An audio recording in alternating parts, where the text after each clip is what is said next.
You. Yes, you. Are you somebody who loves science fiction and fantasy? Have you ever wanted to see the worlds blended where you are having to protect humanity against the evil horrors around the entire galaxy? Where you control different armies, from humanity to chaos to aliens? Well, stop right where you're at. Because this is the game for you. Warhammer 40k might very well be the game for you.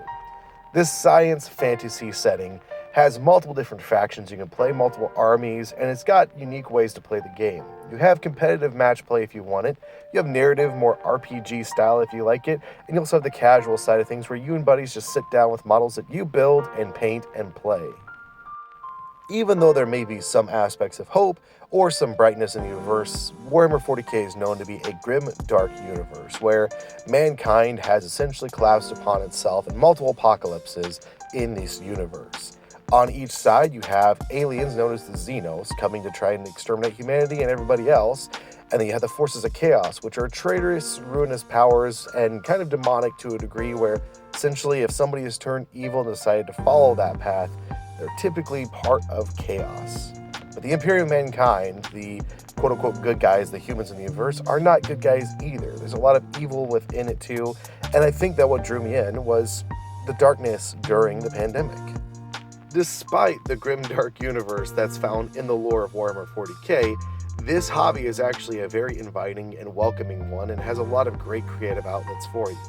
If you're somebody who likes to sit down and play tabletop board games with friends, and maybe games like Risk really interest you, or maybe cooperative games in some cases, or 1v1 games interest you, then you might enjoy this game quite a bit. If you're somebody looking for a creative outlet, you're looking to build models, or you're looking to paint them, if that's something that interests you as far as maybe building up worlds, or you maybe even writing, creating fluff or lore or backgrounds for each of your characters or models on the table, there's a lot of cool options within Warhammer 40k, and I think that's what just drew me into the hobby, but also has kept me here as well.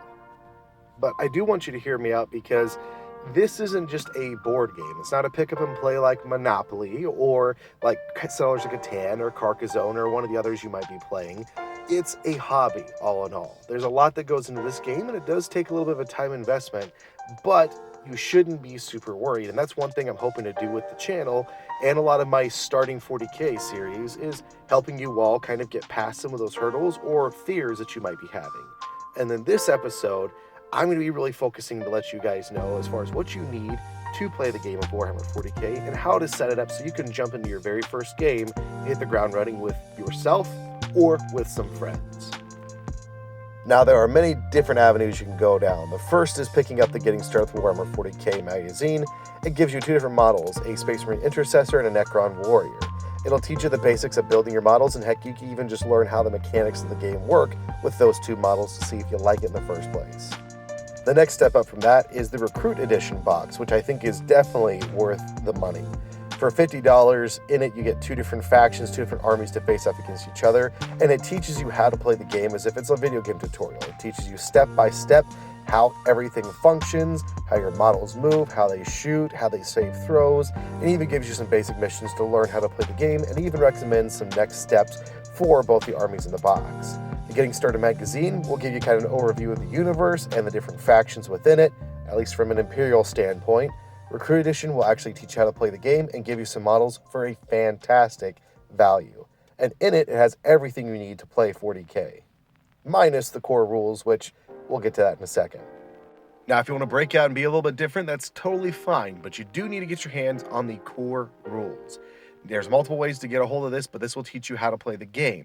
One way to do it is get the core rule book, which is $70. It's a very nice hardback book that it has hundreds upon hundreds of pages. It gives you a bunch of different details about not only how to play the game, like the core rules, but also gives you fluff like the background of the universe. It tells you how to actually build your armies. It gives you tons of different missions to play and multiple ways to play your game, such as open, narrative, and match play. Now, the other way, which is much more cost efficient, is get the Warhammer 40k core rules.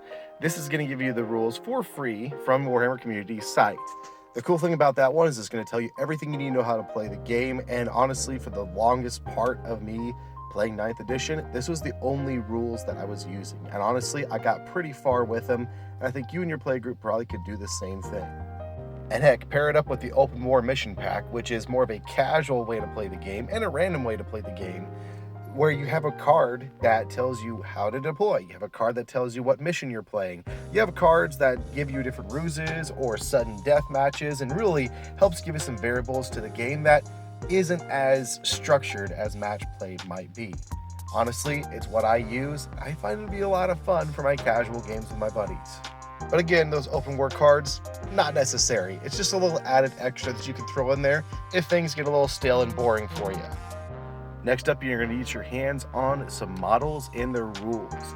What I'm showing here are just some different units. Units are what make up an army. You have to have multiple units, be it characters or be it squads of guys and gals or demons or whatever they might call themselves. That's what you got to bring to the table, and this is how you get your start. I recommend small and work your way up to the larger side.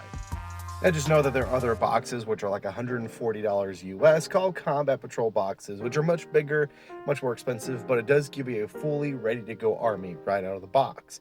Games Workshop loves these things because they provide you pretty good wholesale value, but it also helps them sell them a whole lot quicker and get more people in this game, at least on a larger side of things. So don't feel like you have to go that route, but a lot of people usually do start there if they don't start with the starter boxes. Now you might be thinking, wait, you said rules again. We already did core rules. Well, you need models, but you also need rules for the faction you're looking to play.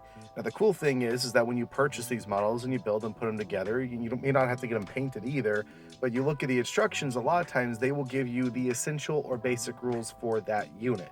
These are not special characteristics that they might have as a super faction. There are a lot more things available to you out of their actual books called codices, but you can play with the rules that are on the instructions out of the box. Just know that sometimes if you buy an older box, it may not be completely up to date.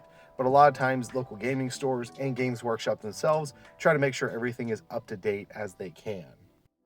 And honestly, when you're first starting off, I wouldn't worry about going out and buying a codex or any of the supplements that might come for the army that you decide to play. Just get a grasp of the game and see if you even like the models, the faction, or the game in itself. Two other essential items you're going to need are 6-sided dice, which we refer to as D6s. The more of these have, the faster your games go, just trust me. And you're going to need some kind of measuring device. It could be a tape measure, it could be a measuring tape, it could be a ruler. Kind of figure out where you're at, but you need to measure in inches for the game to work. So you now have got all the stuff that you've got to lug around.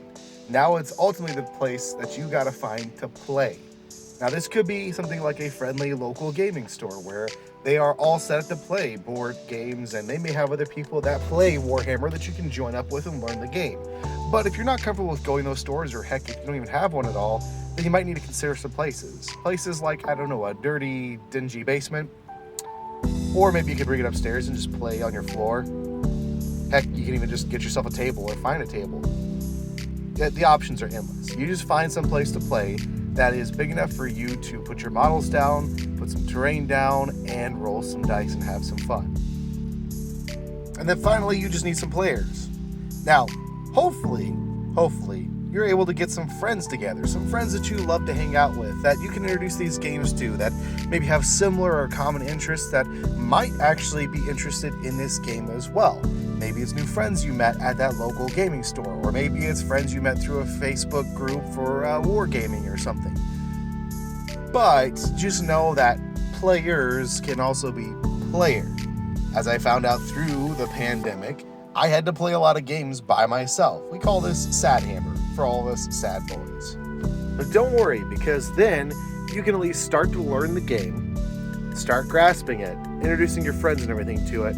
But you will learn the game a lot faster if you get to play both sides. You get to roll dice a whole lot more, and it can be a lot of fun to kind of get your grips of it and be able to walk away and say, yep, I learned how to play this game. I'm ready to teach somebody else, and really hone your skills while playing by yourself. So even though some people might see it as a con, it's also a pro in many, many, many different ways. All right, so now you might be at a point in the video thinking, okay, I now have everything I need to play the game. I've got all of the pieces for it. How do I actually set it up, and how do I play it? Like, what's the order of things there? Well, Step 1, you got to pick a mission. Now, if you got the core rule book, you got a lot of options. If you got the open war mission pack, then you follow the rules in that. But if you're just playing with the free core rules, then you're just going to utilize the only war mission. It's the only mission included in there, but it's a very straightforward, short, and sweet mission to play. And I know I said mission a lot, but there's a lot of flexibility in this one that you can play more narrative, you can play more open, but it's pretty easy and pretty straightforward. Great for beginners.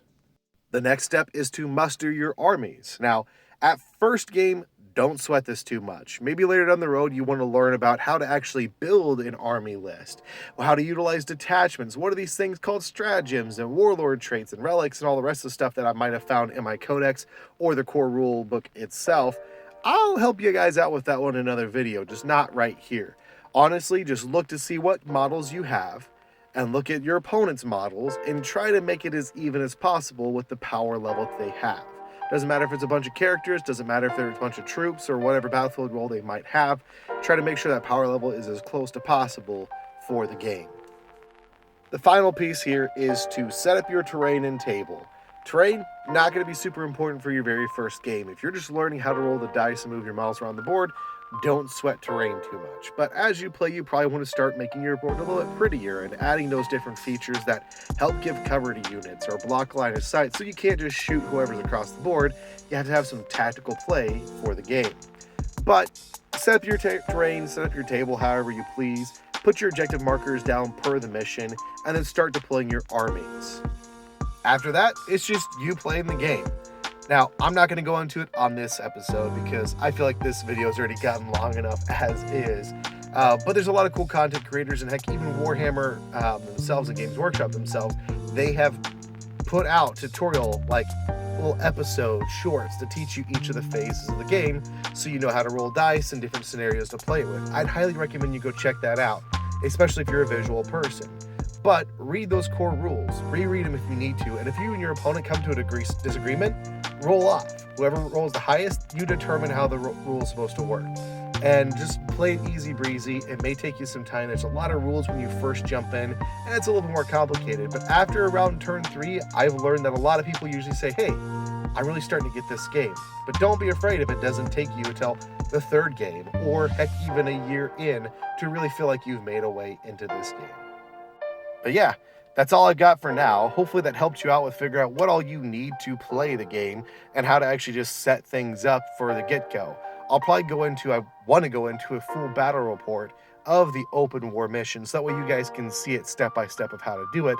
I'm just currently working on my hobby room to try and get it set up, so that way you guys can see a pretty nice setup table at least, and some good looking models, and hopefully somebody who's going to be a good opponent willing to learn how to play this game.